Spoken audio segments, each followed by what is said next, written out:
La chronique livre d'Olivier.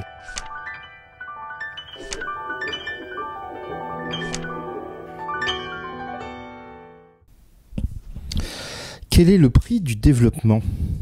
Ici, il ne s'agit pas que d'argent, car nous parlons de développement d'un pays, prêt à toutes les facilités, qu'elles soient fiscales, administratives ou autres, pour attirer le chaland, les poches pleines de billets verts et de promesses d'un jour meilleur dans les discours. Les pays acceptent ces prestations tarifées pour satisfaire leur addiction au développement économique. Il y a quelques années, c'était le dollar qui sonnait comme l'Eldorado, mais de nos jours, c'est plutôt le yuan qui tend à se généraliser, comme au Portugal par exemple. C'est ce que nous expose en fiction Miguel Zimanski dans La Grande Pagode, traduit du portugais par Daniel Mathias et paru aux éditions Agulot. Après son exil berlinois, Marcelo Silva, l'ancien journaliste, revient à Lisbonne sur les bords du Tage, où est amarré entre Belém et Trafaria un immense yacht appartenant à un magnat chinois.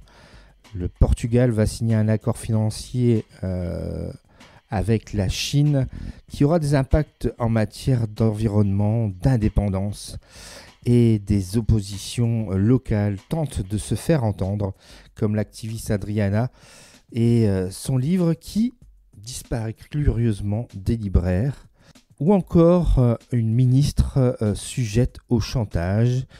Et que dire de cet homme retrouvé sur la plage de Sintra en bas de la falaise ? L'auteur portugais, donc Miguel Zimanski, ne fait pas dans la dentelle pour dénoncer la mainmise d'une puissance sur une autre. Cette emprise économique vous oblige, d'après ce roman, à vous asseoir sur une forme de fierté nationale pour qui la pompe Afrique ne s'arrête pas. À travers ce roman d'investigation journalistique porté par son personnage principal, Marcelo Silva, le dandy de retour au pays avec une aisance financière, mais aussi du vague à l'âme et la tristesse en voyant son pays se fourvoyer. En moins de 250 pages, le lecteur est subtilement plongé dans cette ambiance lusophone sous influence chinoise.